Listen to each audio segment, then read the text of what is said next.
Okay, last time हमने पढ़ा था about the coherency, about the superposition principle and about the interference of light, और उसका जो जर्नल हमने एनालिटिकल ट्रीटमेंट पढ़ा था। अब हमारे पास जो इंटरफेरेंस है उसके लिए कोहेरेंट सोर्सेज का होना बहुत ज़रूरी है। अब कैसे हम कोहेरेंट सोर्सेज को प्रोड्यूस कर सकते हैं, क्योंकि हमारे पास जो ऑर्डिनरी लाइट सोर्सेज होते हैं वो कोहेरेंट नहीं होते। तो कोहेरेंट सोर्सेज को प्रोड्यूस करने के लिए हमारे पास दो तरीके हैं।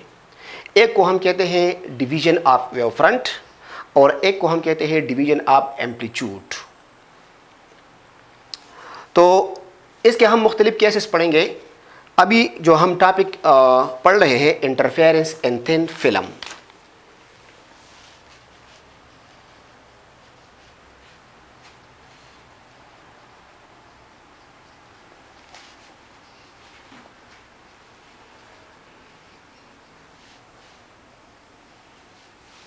इंटरफेरेंस इन थिन फिल्म जो है, this is an example of the division of amplitude. इसमें हम एम्पलीट्यूड को जो है डिवाइड करते हैं और हमारे पास दो कोहेरेंट सोर्सेज आ जाते हैं, लेकिन यानी एक ही सोर्स को हम दो में कन्वर्ट करते हैं।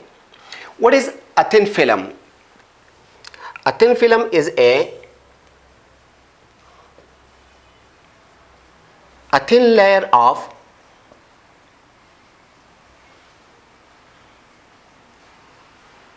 some transparent medium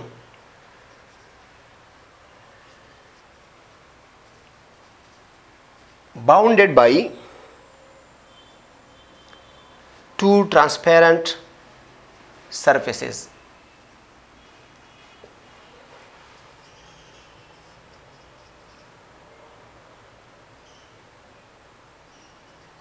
Is called thin film.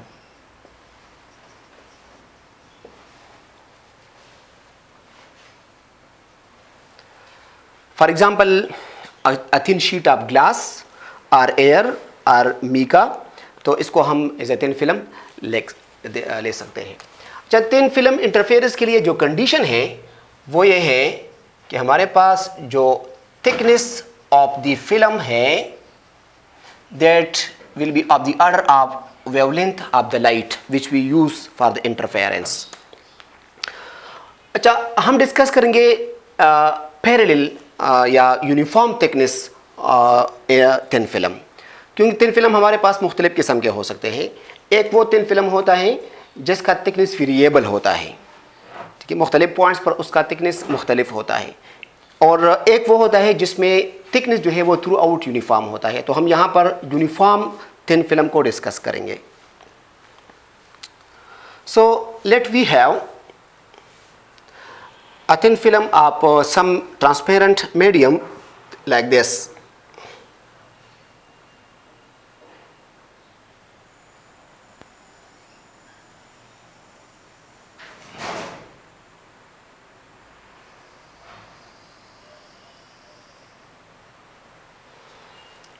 ये फर्ज करें हमारे पास एक थिन फिल्म है,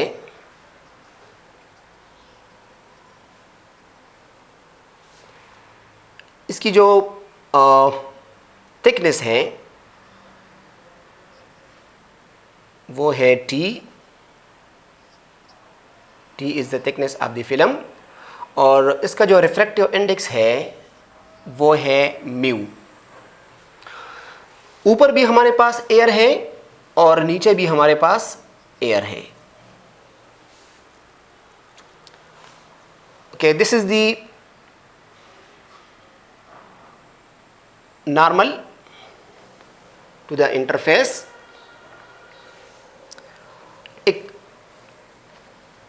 लाइट रे हमारे पास आ रहा है from a coherent source A. Some part of this ray is reflected from the upper surface of the film like this,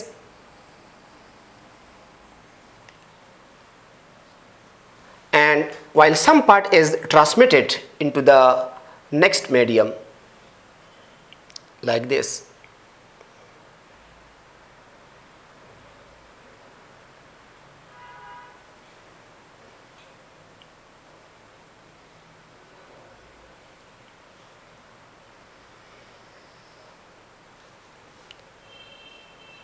फिर यहाँ पर ये जो ट्रांसमिटेड रे है इसका कुछ हिस्सा जो है वो रिफ्लेक्ट होता है इन द थिन फिल्म और बाकी जो है वो ट्रांसमिट हो जाता है इनटू द एयर।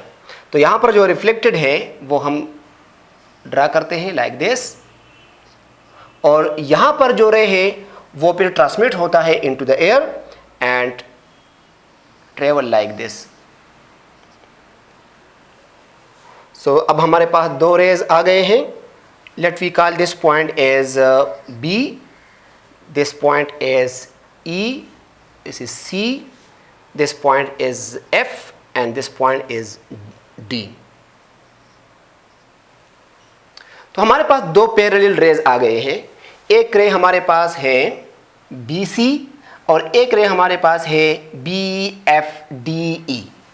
ये दोनों रेज आपस में यहाँ पर चूंकि ये एक ही सोर्स से आ गए हैं सो दे आर कोहेरेंट, और ये दोनों जो है यहाँ पर इंटरफेयर कर सकते हैं depending upon their path difference. So they either interfere constructively और डिस्ट्रक्टिवली।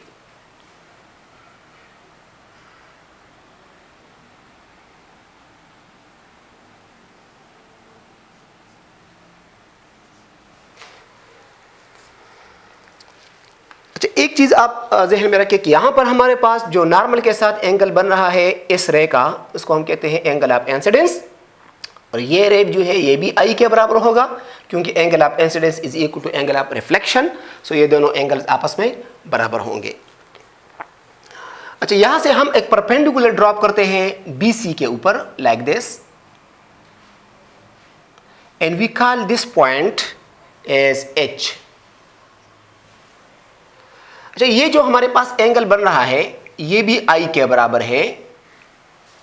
इसको हम ट्रिग्नोमेट्री के थ्योरम के जरिए प्रूव कर सकते हैं कि देखिए ये जो ये आई एंगल है ये बन रहा है इस लाइन और इस लाइन के दरमियान, और ये जो एंगल है ये बन रहा है DH और DB के दरमियान। तो अगर आप देखें तो हमारे पास ये जो DB लाइन है ये इस लाइन के साथ परपेंडिकुलर है, और ये जो DH लाइन है ये इस लाइन के साथ परपेंडिकुलर है। तो हमारे पास एक थ्योरम है, the angle between two lines is equal to the angle between perpendicular to these lines. तो चूंकि ये दोनों लाइंस इन दोनों लाइंस के साथ परपेंडिकुलर है तो इनके दरमियान जो एंगल बन रहा है वो इनके दरमियान भी एंगल बनेगा। क्लियर? ये एंगल तो आपको पता है कि ये हमारे पास 90 का है, ठीक है। अच्छा, ये हमारे पास जो एंगल्स है यहाँ पे, ये एंगल R है और ये एंगल भी R है। एंगल ऑफ रिफ्रैक्शन हम कहते हैं। तो ये एंगल ऑफ रिफ्रैक्शन है क्योंकि यहाँ से रिफ्लेक्शन हुआ है तो इसलिए ये एंगल और ये एंगल आपस में बराबर होंगे। So what we are going to do, हमने ये मालूम करना है कि ये दोनों रेज कब यहाँ पे जो है कंस्ट्रक्टिवली इंटरफेयर करेंगे और कब जो है यहाँ पे डिस्ट्रक्टिवली इंटरफेयर करेंगे। तो सबसे पहले हम इन दोनों के दरमियान ज्योमेट्रिक पाथ डिफरेंस मालूम करते हैं और फिर वहाँ से ऑप्टिकल पाथ डिफरेंस मालूम करेंगे। So the geometric path difference